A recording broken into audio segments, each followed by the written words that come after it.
तीन मनुवादी लोग को वो अपॉइंट करते हैं कमेटी, और उस कमेटी का जो हेड है वो जातिवाद का एकदम सपोर्ट करता है, वो जातिवाद का प्रभारक है, और वो जो एक सदस्य है आज भी उसको चंदा जाता है कमेटी की तरफ से, और वो अंतिम रिजर्वेशन स्टैंड लेता है वो कमेटी का हेड। और देखिए उसके बाद ऋषि साहब जो हमारे जुची साहब है जेएनयू के रजिस्टर, वो बोलते हैं कि दिल्ली पुलिस आप अंदर आ जाइए, आप कुछ भी करिए, मैं इसका परमिशन देता हूं। दिल्ली पुलिस अचानक से कैंपस में घुस जाती है। हमारे जो बॉय स्टूडेंट के हॉस्टल होते हैं, सिर्फ उतना ही नहीं, जो गर्ल स्टूडेंट का हॉस्टल होता है, मेल पुलिस ऑफिसर वहां पे घुस करके रेटिंग करते हैं।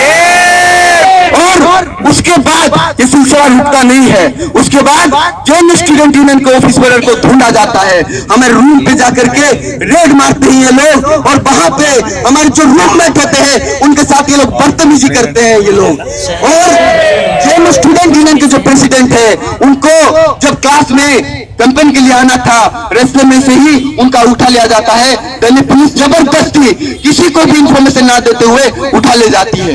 और हमारे जो संगी जुची हैं, रजिस्टर हैं, वो देखिए मीडिया में आकर के क्या बयान देते हैं। वो मीडिया में आकर के बोलते हैं कि जेएनयू के जो स्टूडेंट है वो ज्यादा इंटरनेशनल हो गए हैं, इनके मन में हम लोगों को देशभक्ति जागरूक करना पड़ेगा। और ये कैसे करेंगे?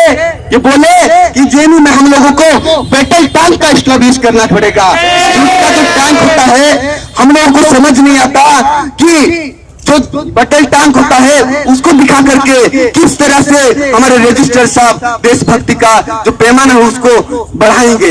हम लोगों को एक ही याद आता है जब बैटल टैंक हम लोग देखते हैं कि वो जो छोटा लड़का बैटल टैंक के सामने खड़ा होता है और चुनौती देता है उस बैटल टैंक को, उसको देख करके हम लोग को याद आता है।